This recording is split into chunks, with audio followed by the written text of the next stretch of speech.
ગરુડેશ્વર તાલુકા કોંગ્રેસ સમિતિ દ્વારા candle March rally યોજાઈ હતી। મળતી માહિતી મુજબ નર્મદા જિલ્લાના એકતાનગર ખાતે ગરુડેશ્વર તાલુકા કોંગ્રેસ સમિતિ દ્વારા પહેલગામ ખાતે આતંકવાદીઓ દ્વારા પર્યટકો પર થયેલ હુમલા તથા મૃતકોની યાદમાં કેન્ડલ માર્ચ રેલી યોજાઈ હતી। આ રેલીમાં નફરત की दुकान बंद करो, आपस में प्रेम बढ़ाओ, आतंकवाद को खत्म करो જેવા નારા લગાવ્યા હતા। તેમજ એકતાનગર મેન બજાર સર્કલ ખાતે મીણબત્તી સળગાવી મૃતકોને શ્રદ્ધાંજલિ આપી હતી। આજનો દિવસ એક દુઃખદ જે બનાવ બન્યો છે તેને શ્રદ્ધાંજલિ આપવા માટે માનવતાવાદી વ્યક્તિઓ આજે અહીંયા ભેગા થયા છે અને તેઓએ પોતાની સંવેદના અને લાગણી જે આપણા તારીખ 22ના રોજ કાશ્મીરના પહેલગામમાં આતંકવાદીઓએ જે કેર મચાવ્યો અને નિર્દોષ નાગરિકોને રહેસી નાખ્યા એમને શ્રદ્ધાંજલિ આપવા માટે આજે કેવડિયા કોલોનીના અને આજુબાજુના તમામ ગરુડેશ્વર તાલુકાના રહીશો આજે એકત્ર થયા છે અને અમે એમને ભાવપૂર્વક કેન્ડલ માર્ચ કરીને અહીંયા ભેગા થઈને શ્રદ્ધાંજલિ અર્પી છે। ખરેખર આ એક દુઃખદ અને નિંદનીય બનાવ છે જે આવો બનાવ ના બનવા જોઈએ, પરંતુ ખરેખર અહીંયા કોઈક ગૃહ ખાતાની દેશના ગૃહ ખાતાની કોઈક સુરક્ષા બાબતેની ચૂક રહી ગઈ હોય એવું લાગે છે, જેથી કરીને આ વસ્તુ બની છે।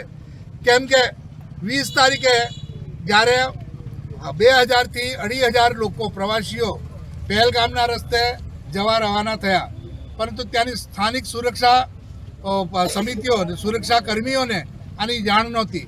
આર્મીને પણ જાણ કરવામાં નહોતી આવી, લોકલ પોલીસને પણ જાણ કરવામાં નહોતી આવી, BSFને પણ જાણ કરવામાં નહોતી આવી અને જે સુરક્ષા જવાનો હતા એમને પણ જાણ નહોતી। અને 20 તારીખથી આ પ્રવાસીઓ ત્યાં પોતાના પર્યટન માટે નીકળી ગયા હતા। તો આ એક મોટામાં મોટી સરકારની સુરક્ષા પ્રત્યેની ચૂક છે, જેને અમે કડક શબ્દોમાં વખોડી કાઢીએ છીએ। જો 500 મીટર સુધી આતંકવાદીઓ કાશ્મીરમાં ઘૂસીને આવો નરસંહાર કરી શકતા હોય તો આપણી સુરક્ષા એજન્સીઓ વત્તા ખુફિયા એજન્સીઓ શું એમની પોતાની જે ફરજ છે એ ચૂકી ગઈ છે કે પછી એમને કોઈ જાણ જ નથી કરવામાં આવી?